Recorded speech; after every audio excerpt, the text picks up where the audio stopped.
¿Quién como Dios? Bienvenidos a la Semilla del Maestro, un espacio de intimidad con Jesús para tu alma a través de la palabra.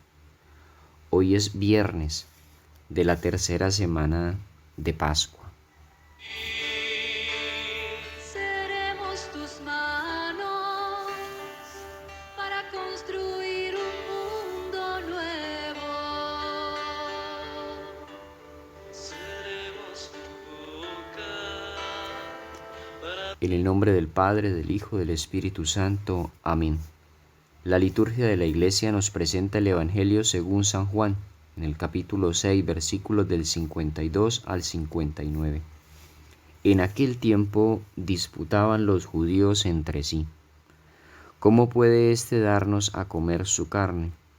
Entonces Jesús les dijo: les aseguro que si no comen la carne del Hijo del Hombre y no beben su sangre, no tienen vida en ustedes. El que come mi carne y bebe mi sangre tiene vida eterna, y yo lo resucitaré en el último día.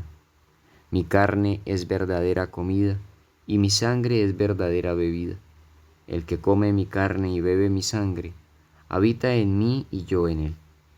El Padre que vive me ha enviado, y yo vivo por el Padre. Del mismo modo, el que me come vivirá por mí. Este es el pan que ha bajado del cielo, no como el de sus padres, que lo comieron y murieron. El que come este pan vivirá para siempre. Esto lo dijo Jesús en la sinagoga cuando enseñaba en Cafarnaúm. Palabra del Señor. Gloria a ti, Señor Jesús. callar la verdad. Seremos tus ojos para así mirarnos con ternura. Y tu misericordia para escuchar así tus... Mis queridos hermanos y hermanas en la fe, el escándalo de los Cafarnaítas. Con el Evangelio de hoy entramos en la segunda parte del discurso de Jesús sobre el pan de vida, que viene a explicar y desarrollar la afirmación con que acababa el Evangelio de ayer. El pan que yo daré es mi carne para la vida del mundo. Hoy pasa a primer plano el tema eucarístico, que continúa y completa el del pan vivo bajado del cielo que veíamos ayer. Entonces disputaban los judíos entre sí y se preguntaban: ¿cómo puede éste darnos a comer su carne? Y esta discusión permite a Jesús volver sobre el tema, pero en su respuesta y aclaración Cristo no explica el con qué, ni el cómo, ni atenúa su afirmación, que a los cafarnaítas sonaba a antropofagia. Lo que hace Jesús es precisar el efecto de tal comida, la vida en plenitud y la comunión con Él. Os aseguro que si no coméis la carne del Hijo del Hombre y no bebéis su sangre, no tenéis vida en vosotros. El que come mi carne y bebe mi sangre tiene vida eterna, y yo lo resucitaré en el último día. Mi carne es verdadera comida y mi sangre es verdadera bebida. El que come mi carne y bebe mi sangre habita en mí y yo en él. Estas son afirmaciones que se entienden mucho mejor en el contexto de la última cena de Jesús con sus apóstoles que en el ambiente de la sinagoga de Cafarnaúm. Aunque cuadran perfectamente en el discurso sobre el pan de vida, parece imposible que las palabras de los versículos 51 al 58, que se refieren exclusivamente a la Eucaristía, fueran entendidas por la multitud o incluso por los discípulos.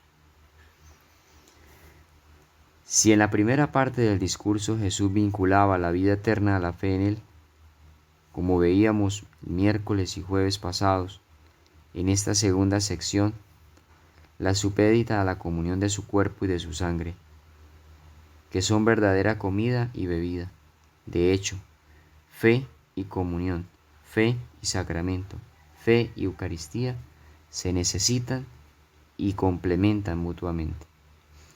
El cuerpo y la sangre, es decir, la persona de Cristo, recibidos con fe, son fuente de vida eterna, ya desde ahora para el que comulga eucarísticamente.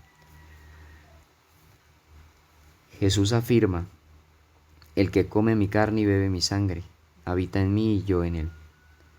El Padre que vive me ha enviado, y yo vivo por el Padre. De mismo modo, el que me come vivirá por mí.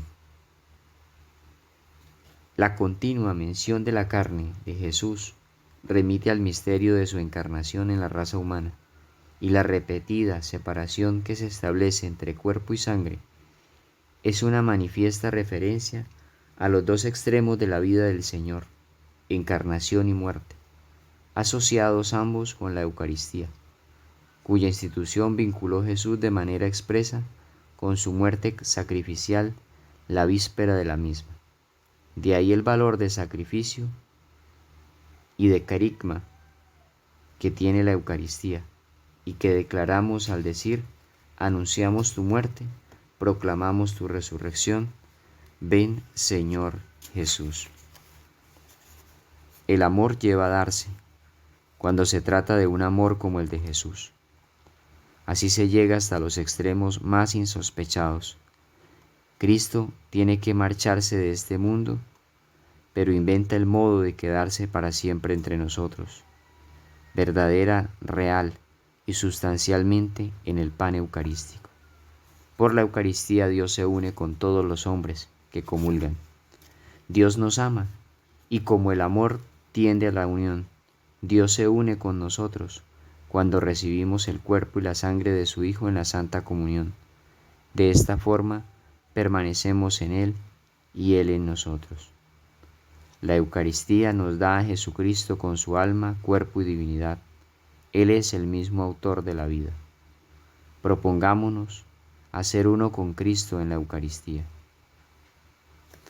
Que la Sagrada Familia de Nazaret los bendigan y me bendigan. No dejo de dar gracias a Dios por ustedes, recordándolos en mis oraciones. Efesios 1:16. Paz y bien. Santo Viernes para todos. Amén.